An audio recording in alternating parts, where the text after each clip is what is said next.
Hey guys, yes, I have a different message. Well, actually, my message is not so much of a message and more of a question. Last night, I was pleased to have dinner with a few of the other speakers, and we've kind of got into a bit of the crux. But I'm here to talk to you about the potentially impending datepocalypse, and really ask all of us the question, whilst we're all in the same room: are we, as the dating industry, our own worst enemy? There's a few things that I've been thinking about that I'd like to share. So before we get going, I have a duty to kind of share a bit of a public service announcement to everyone else in the dating industry. And that is that our world is coming to an end. Which might sound a little dramatic, so... Sorry, yeah, I could have shouted. It's too early. But I'll rephrase it. So our world is coming to an end. Just make that question, just so we can be a bit more inclusive. So the reason why I'm here, I'm actually the founding partner of a company called Churn Partners. Now, Churn Partners is a startup studio that focuses on the acquisition and turnaround of digital businesses, so not just dating. We actually run Toyboy Warehouse, which is the UK's Cougar and Toyboy dating site, which is our kind of into the industry. But we also run other companies, a company called Hopper, which is a scheduling tool for Instagram. We have an influencer marketing agency called Real Tribe, and we also have investments in other areas which we find interesting but don't have enough time as a group. And the reason why we're able to run different businesses is because essentially all of our companies are the same. They're all largely digital, software as a service. They all kind of operate with the same sorts of levers, the same sorts of challenges, and our core team can work across a few of the different portfolio. But despite most of our revenue and growth not coming from dating, Hopper's actually our biggest business in the group. The one thing that I wouldn't say keeps us up at night or kind of stops me from sleeping, I'd say the one thing that I like to ponder is actually the dating industry. It's the thing that's troubling me dearly. And the reason why that is because the whole reason that Churn Partners works is that the businesses are the same. But over the last 2 years, I've started to see that dating as a business model, has started to really separate from the pack. Now, I say 2 to 3 years, but really this has been happening for quite a long time. So all of these challenges are actually starting to become really different. All the levers that we pull are becoming really different. So let's just kind of compare them. Firstly, it's important to understand that we're talking about dating from a SaaS perspective. I know it's not specifically SaaS, and there are a lot of other elements to it as well, but how we operate the business and how a lot of people I know in the industry operate as software as a service. Which is quite simple, because we can just look at the 3 major rules of operating a SaaS business. I know most of you know this, or everybody knows this, so we'll go into it. The first one is that customer acquisition, smart customer acquisition always wins. Secondly, you've got to expand your lifetime value by having amazing product. And finally, beware of and reduce churn as much as possible. So these are the 3 things that actually run through all of the businesses, but not so much dating anymore. So firstly, smart customer acquisition always wins. We all know how to acquire customers, and actually, when you're looking at customer acquisition in other businesses, in other industries, it's an absolute fucking dream compared to how we do it in dating. It's quite simple. We need to have low acquisition costs, we need to have high customer quality, and also the biggest range of sources in all of our other businesses and businesses we're involved in often wins, because channels and sources change all the time. Now, customer acquisition cost in dating is actually extraordinarily difficult by design. And actually it's the design of the industry, but it's how the industry has developed over the last few years that makes it so difficult. So firstly, it's the larger, big-backed companies that are kind of going for market domination. So whether they are Match, the Meet Me, everybody else. And actually, what they've done to the other end of the market, to the smaller end of the market, is actually made it almost impossible for these new titles to even come up. Now, if we're looking at acquisition to expand groups, that's all well and good, and there's a lot of consolidations to be done in the industry. But actually, because there's a lot of, because people are buying customers at such high values that are not always proportionate to the value which they're getting back out of the customers, It means that not a huge amount of new properties are coming into the market anymore, or successfully coming into the market. The other thing which really kind of had a massive impact, particularly within the UK industry, and I know this is across Europe and the US as well, is the partner-led networks. So basically the white label datings of the world. Now what that did was obviously, it meant that people in white label dating aren't really in dating, they're in the business of customer acquisition. All they do every day is just to acquire customers. They don't need to worry about the products. They don't need to worry about the value. They don't need to worry about any of that. It's basically just all day, every day, competing with everybody else to acquire customers, which is a fantastic business model if you're owning the networks. But essentially what it does is it triggers us all into a really rapid race to smaller margins and basically biting each other as much as we possibly can. And also within that, it means that all of the successful channels, so if we want this broad breadth of really good channels to bring us new customers, as soon as some publisher or any area which could be a successful channel starts to realize that they're providing great customers into dating services, instantly they can just become their own dating site. So we actually saw it just over the last 3 years, that every time we worked with a new magazine or whatever it would be, that we started to see a lot more people come in. Before we know it, they're a competitor of ours because they're actually just using their own traffic. And they don't mind if they're only pulling a few users in because they're pushing them all onto a network. So this is the one thing, or one of the three, that keeps me up at night. The other thing is based on the principle that great product will extend your customer lifetime value. It's a simple one. And when I say great products, I mean value-focused products. Now, it's simple. This doesn't even need explaining. If you make your customers look like this, and you provide value, these people will give you more value back. This doesn't need dissecting anymore. It's all about giving more to get more. But actually, this is not how value creation and lifetime value extension works in dating. And a large part of it is because actually our customer acquisition costs are so high. The pressure within this balance between customer acquisition costs and lifetime values is so extreme that we don't really have the time or the ability to really focus on how we can extend value in smart ways. So what do we actually do? We extend the value of our customers by essentially squeezing them as much as we possibly can. So obviously we want people to pay more and we want them to pay for longer. But the simple solution that the kind of industry has really gone down, and this is probably largely triggered again by the networks in the last 5 years, but is about difficult and convoluted subscriptions or difficult ways to unsubscribe from your profile. We've all seen this. And boosted engagement. Now, boosted engagement kind of ranges from fake profiles, which you kind of can't move for across the industry at the moment, or previously across the industry, but then also when people are leaving the website or they've just unsubscribed and then they get an influx of new messages.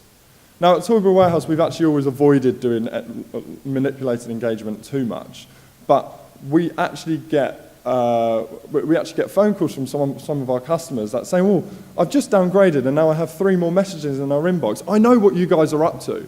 And we actually don't have any systems in place that do that.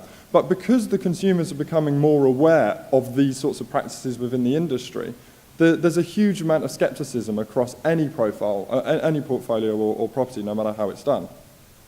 And then the other side, of course, we're hearing about a lot today, which is a really interesting way, whether it is advertising by, extending a lifetime value by advertising, or through games, or through social. And these are actually really great and legitimate ways of extending lifetime value. But they do present a potential problem sometime in the future. As an in one of our other businesses, in Hopper, if we want to extend lifetime value, we can actually go and speak to our agency customers or the brands that we manage, and we can look at how they work on social media, how they integrate with their audiences and build communication. And we can add additional services and values onto that product. But the difficult thing with dating, if somebody wants to date, if they want to find a partner, then if we go more to the social side, but the communities aren't ready to actually fully integrate social and dating into that perspective, are we providing the value that they originally came for?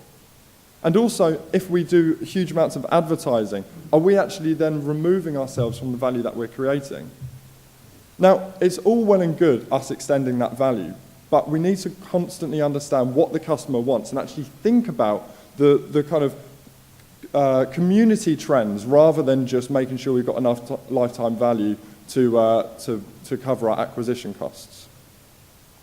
And finally, probably one of the hardest things to do, obviously, is to reduce our churn rate. Now, this is what churn looks like in any of our other businesses. And even though she doesn't look too happy, this is exactly how I love our customers to churn. Because as soon as somebody's feeling like this, you can ask them why they're feeling like this. You can ask them what problems they're having. You can ask them how you can retain them. You can ask them what more you can give them. And actually, you learn from that. You get better. You can always improve. Last month on Hopper, our customer churn rate was 8.1%, which is much higher than what we want it to, but we're still very new. The business is 18 months, and we're hoping to get it down and plateau at about 5, which we believe is doable. What does churn look like in dating? Lots of things, but this is one way I like to look at it. These bastards. By design, our industry, success to our customers is failure to our business, essentially. And I know customers churn for many other reasons other than the fact that they meet someone. But in dating, it's a singles game, largely, which is meant to be a singles game. And we naturally have a huge amount of churn within it. Last month on Toyboy Warehouse, our churn was 18.5%.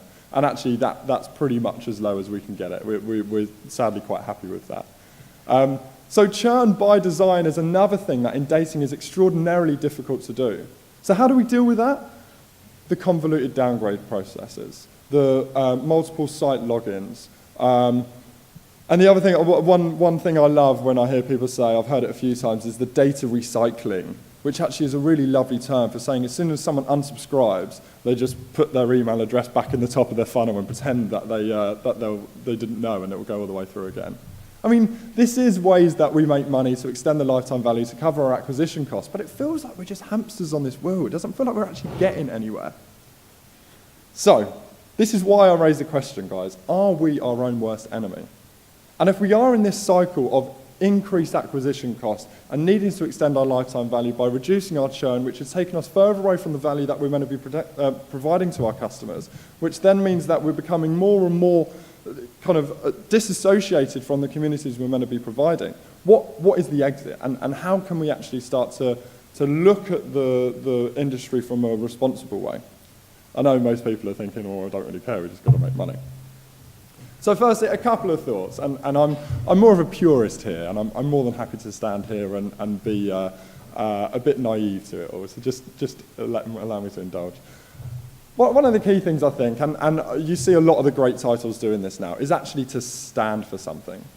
And not just stand for a feature, but actually stand for something. We've heard from Robin, from her, they stand for something. And a lot of great titles actually do, that they're not just owning a number of users, but they're owning a community.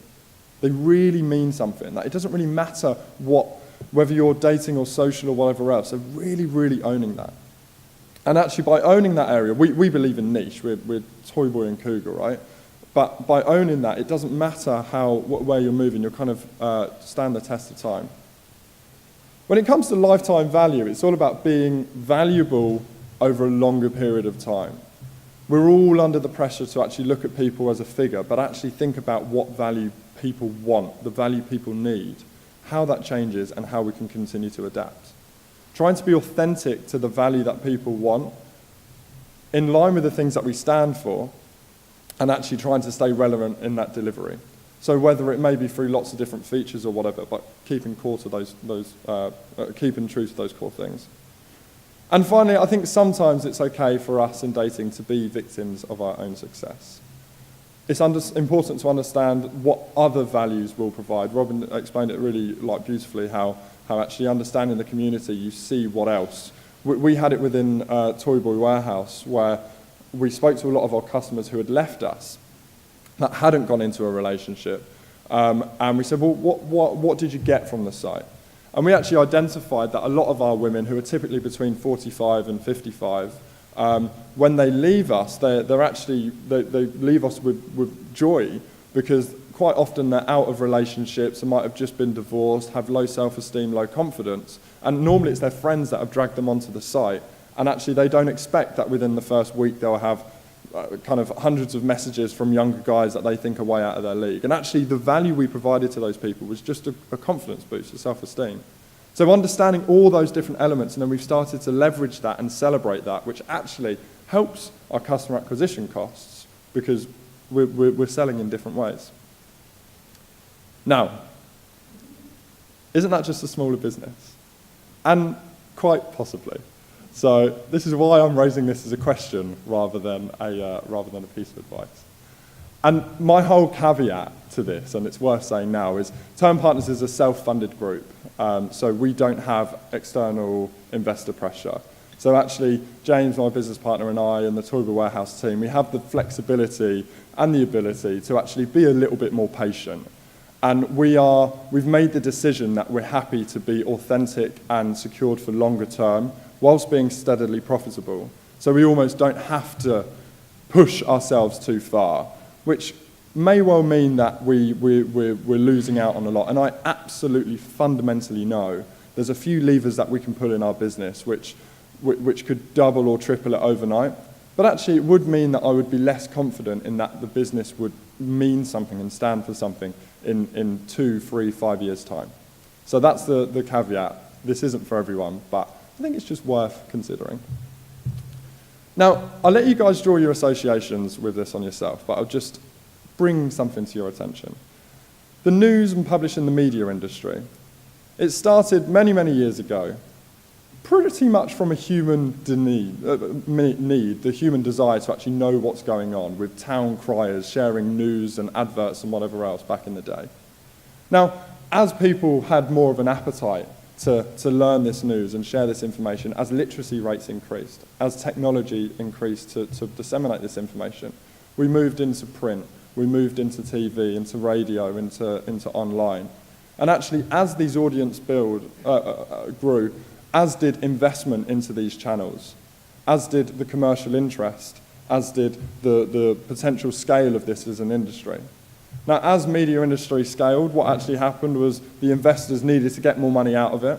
So in order to grow the value which they could get from it, more advertising had to come in, alternative news had to come in, websites which actually have headlines which are total bullshit, but they're only there because they know you're going to click on them, and then they know you'll go through 10 different celebrity photos of what they look like now. I mean, this is news now, right?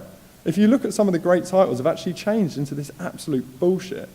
And then we don't know what we're reading as consumers of the news. And other things happen where people actually start to manipulate the news in certain ways.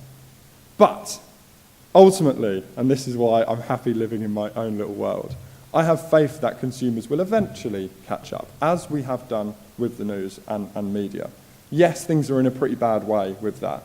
But the European Broadcast Union have actually done studies very recently that have showed that trust is now rebounding back into traditional media and traditional titles.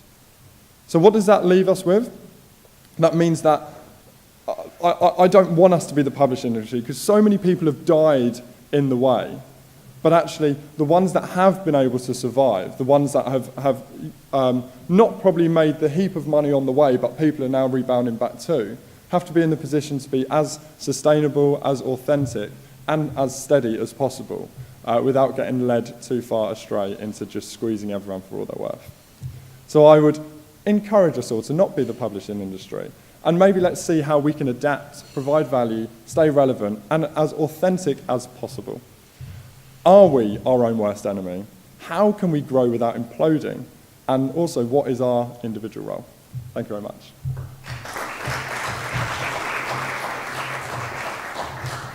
That was quite the emotional journey. I don't know how to feel now.